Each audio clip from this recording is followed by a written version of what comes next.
Hello friends, welcome back my YouTube channel MS maths, जहां मैं upload करता हूं BSc mathematics, physics and IIT JAM से related video lectures.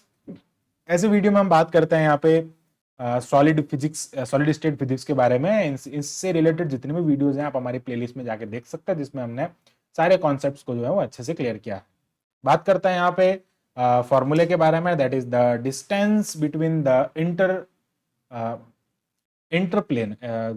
Interplanar, sorry for that, interplanar जो है, interplanar जो distance है उसके बारे में हम यहाँ पे बात करने वाले हैं। इंटरप्लेनर, तो इंटरप्लेनर स्पेसिंग जिसको हम कहते हैं उसके बारे में हम यहाँ पे बात करने वाले हैं। यानी कि जो प्लेन होता है, दो प्लेन, जब किसी क्रिस्टल के अंदर दो प्लेन, मान लीजिए ये एक क्रिस्टल है और इस क्रिस्टल के अंदर ये एक प्लेन बन रहा है ऐसे और एक प्लेन बन रहा है ऐसे, ये एक प्लेन हो गया। दूसरा प्लेन मैं कहता हूं कि इसी टाइप का प्लेन अब क्रिस्टल में ऊपर, अब क्रिस्टल 3D होता है तो एक प्लेन और होता है उसके ऊपर, तो ऐसे इसी प्लेन, इसी टाइप के प्लेन के बीच की इंटरप्लेनर डिस्टेंस जिसको हम कहते हैं डी, उसके लिए हम यहाँ पे फॉर्मूला डेराइव करेंगे। तो सबसे पहले यहाँ पे क्या करते हैं कि let us consider a set of parallel planes, यानी कि प्लेन कैसे होंगे, पैरेलल होंगे। ये यहाँ पे यहाँ पे अगर एक इस टाइप का प्लेन है क्यूब के अंदर, तो एक प्लेन हम यहाँ पे लेंगे जो कि उसका क्या होगा, पैरेलल प्लेन होगा। ये दोनों एक दूसरे के पैरेलल होंगे। तो हम यहाँ पे इस टाइप के प्लेन नहीं लेके हम जो ट्राइगोनल प्लेन्स होते हैं उनके बारे में स्टडी करके हम सबके लिए इन जनरल कर लिख देंगे बाद में, ठीक है। तो हम यहाँ पे ऐसा एक प्लेन लेते हैं with the Miller indices H के एल। उनके मिलर इंडाइसेस जो है वो यहाँ पे एच के एल है। अब मिलर इंडाइसेस क्या होता है, अगर आपको नहीं पता है तो आप हमारी प्रीवियस वीडियो को जरूर देगा, जिसमें हमने क्वेश्चन प्रैक्टिस भी कराया मिलर इंडाइसेस का और पूरा कॉन्सेप्ट भी क्लियर किया है। दो वीडियोस हैं, आप जाके जरूर देखें मिलर इंडाइसेस से रिलेटेड, क्योंकि मिलर इंडाइसेस के question competition exam and normal exam में 100% पुटअप होते हैं, ठीक है।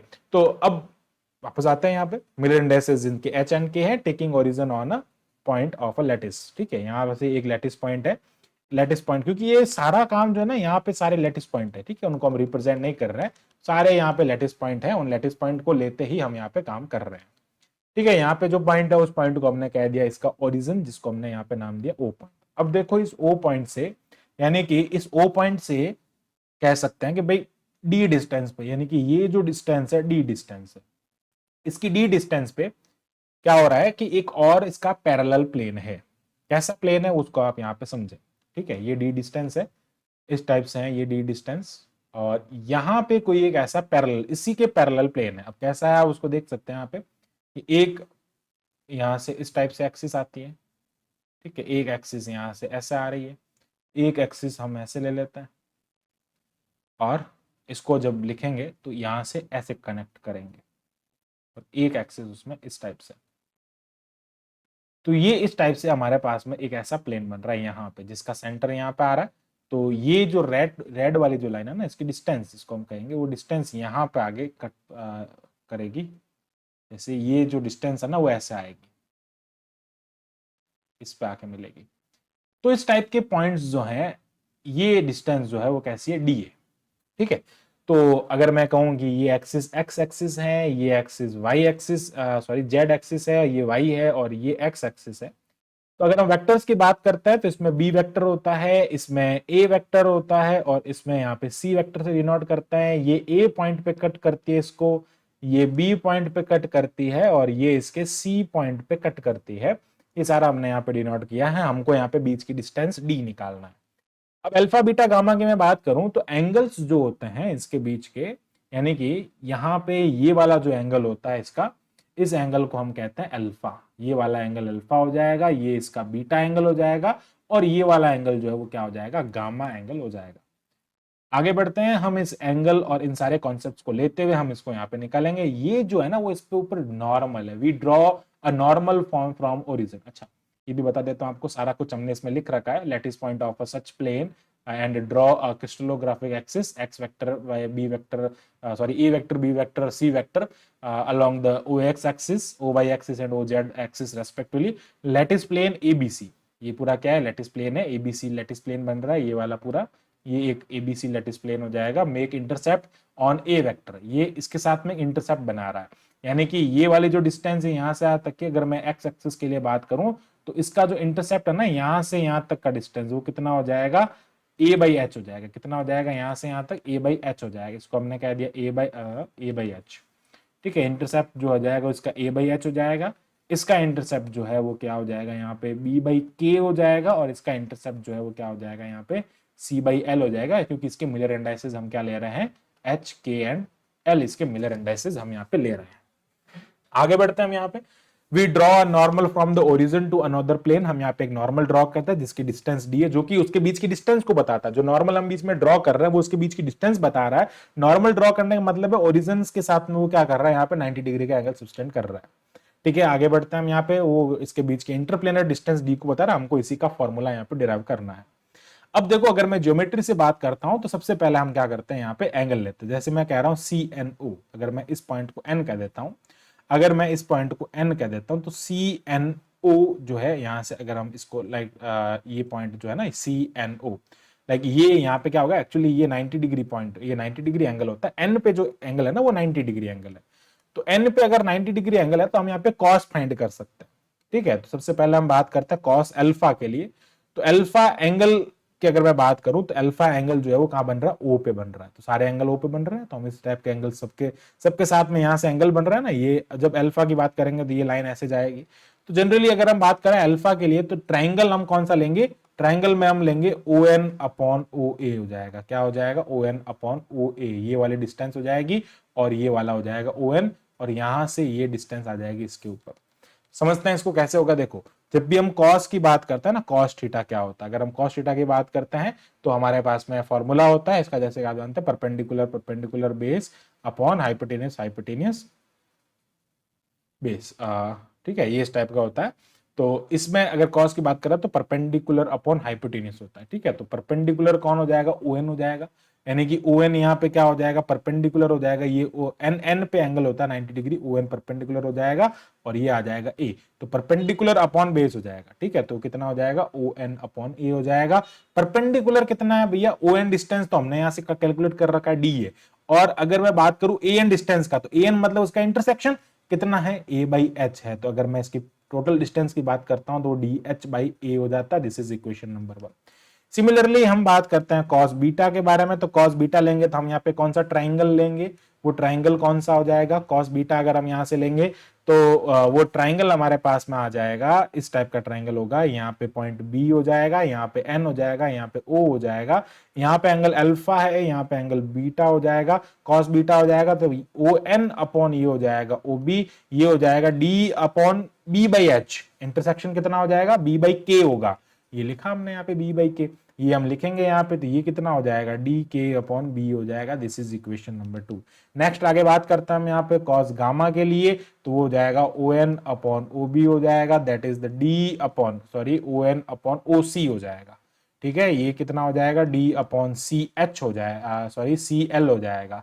तो ये क्या हो जाएगा, DL/E हो जाएगा C। This is equation number 3। हमको यहाँ पे क्या निकालना है, हमको यहाँ पे क्या करना है, इसका वैल्यू निकालना। अब देखो 3D में प्लेन में कोस का फॉर्मूला होता है।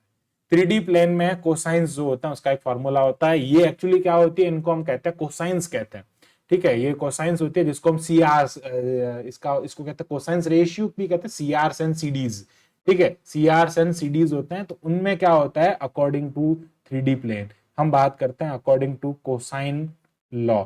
अब 3D के लिए कोसाइन का लॉ क्या होता है कि भाई cos square alpha plus cos square beta plus cos square gamma जो होता है वो 1 के इक्वल होता है। हम क्या करेंगे, इन सब की वैल्यू को पुट कर देंगे, वैल्यू पुट करेंगे by equation number 1, 2 and equation number 3 से। तो सारी वैल्यूज हमारे पास में है तो वो हम यहाँ रख देंगे। ये हो जाएगा DH/A होल स्क्वायर, ये हो जाएगा DK/B होल स्क्वायर, ये हो जाएगा DL/C का whole square is equals to किसके इक्वल हो जाएगा, 1 हो जाएगा। अपने को यहाँ से D का वैल्यू निकालना है तो D स्क्वायर को हम यहाँ से कॉमन ले लेते हैं।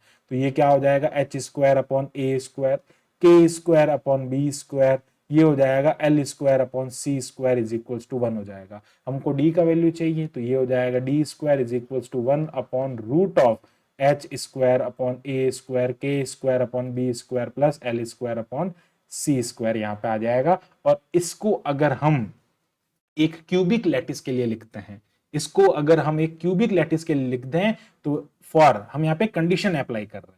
एक्चुअली इसका हम स्पेशल केस ले रहे हैं। हम यहाँ पे क्या ले रहे हैं, अगर हम इसका एक स्पेशल केस ले लेते हैं फॉर क्यूबिक क्रिस्टल, अगर हम इसको क्यूबिक क्रिस्टल यानी कि A is equals to B is equals to C ले लेते हैं तो D square is equals to 1 upon root of H square upon A square K square upon A square L square upon K A square हो जाएगा। It means ए जो है वो यहां से आ जाएगा एलसीएम, ये हो जाएगा 1 अपॉन रूट ऑफ, यहां पे आ जाएगा H square plus K square plus L square upon ये हो जाएगा ए स्क्वायर। ठीक है, ये हो जाएगा ए स्क्वायर हो जाएगा, पूरा यहाँ पे रूट ले लेंगे। ठीक है, इस टाइप से हम इसको अलग लिख सकते हैं। ये इसके लिए हो जाएगा फॉर्मूला, एक लैटिस के लिए हो जाएगा। और इसको अगर हम लिखना, एक सेकेंड यार, डी स्क्वायर कैसे होगा, एक सेकेंड, डी तो होगा जब हम यहाँ पे इसका स्क्वायर रूट कर दे रहे हैं इधर। ठीक है, ये डी लिख रहा है ना, वही स्क्वायर रूट कर रहे हैं ना इधर ये, तो अब ये ए ऊपर आ जाएगा तो ये हो जाएगा A upon root of H square plus K square plus ये हो जाएगा एल स्क्वायर। तो यार ये डी का वैल्यू आ जाता है। अब देखो ये हो जाए, इसको हम कह देंगे डी एच के एल। ठीक है, डी फॉर एच के एल। हम यहाँ पे एक न्यूमेरिकल करके देख लेते हैं, एक न्यूमेरिकल करके देख लेते हैं। कैसे करेंगे यार न्यूमेरिकल, हम सबके लिए फाइंड करना चाहते हैं क्या, find the distance between these planes, हम इन प्लेन्स के बीच की डिस्टेंस निकालना चाहते हैं। तो डी एच के एल जो होता है कितना होता है, A upon root of H square plus K square plus L square निकालना है। तो हम सबसे पहले बात करते हैं D100। ठीक है, किसके लिए बात करेंगे, D100 के लिए। तो D100 में क्या हो जाएगा, a upon root of 1 plus 0 इसका वैल्यू कितना आ जाएगा, a आ जाएगा। a फिर सेकंड की बात करते हैं, A011 की बात आ रही है। तो A011 में क्या हो जाएगा, a अपॉन, ठीक है, ये हो जाएगा root of 0 square plus 1 square plus 1। तो यार ये क्या हो जाएगा, a बाई रूट 2 हो जाएगा। ठीक है, ये हो गया फर्स्ट, ये हो जाएगा सेकंड। फिर बात करते हैं थर्ड के बारे में। तो वो कितना है थर्ड हमारे पास में, A110। तो यार इसका आंसर भी यही आएगा, a बाई रूट 2 ही आएगा ना। क्या हो जाएगा, a अपॉन ये हो जाएगा root of 1 square plus 1 square plus 0। Ultimately answer आएगा a बाई रूट 2। फोर्थ के बारे में बात करते हैं, दैट इज 111। तो यार ये हो जाएगा a बाई रूट 3, मतलब ये हो जाएगा D111। तो ये हो जाएगा a upon root of 1 square plus 1 square plus 1 square is equals to ये हो जाएगा a बाई रूट 3। देन बात करते हैं इस प्लेन के बारे में। तो ये हमको क्या दिया है, सारे मिरर इंडाइसेस दिए हैं लैटिस में। ठीक है, तो 4 ए यहाँ पे क्या है, वो होता है लैटिस कांस्टेंट। लैटिस कांस्टेंट किसके अलोंग, एक्स एक्सिस के अलोंग। ठीक है, उसको लैटिस कांस्टेंट कहते हैं। तो फिफ्थ के बारे में बात कर लेते हैं, वो क्या है हमारे पास में, D121। तो यार ये हो जाएगा a अपॉन रूट ऑफ 1 का स्क्वायर 2 का स्क्वायर प्लस 1। ठीक है, तो ये क्या हो जाएगा, a अपॉन रूट ऑफ 6 हो जाएगा। तो इस टाइप से हम इन सब के आंसर यहाँ पे फाइंड करते हैं। तो ऐसे न्यूमेरिकल क्वेश्चन भी छोटे छोटे बन जाते हैं। आई होप आपको ये पूरा कॉन्सेप्ट जो है इंटरप्लेनर जो लैटिस होते हैं उनके बीच की डिस्टेंस हम कैसे यहाँ पे फाइंड करते हैं। सो आई होप आपको पूरा कॉन्सेप्ट जो है वो अच्छे से क्लियर हो गया होगा। So thanks for watching my video, keep watching MS maths, और इसी टाइप के फॉर मोर वीडियोज के लिए हमारे चैनल को सब्सक्राइब करें। Thank you, bye bye.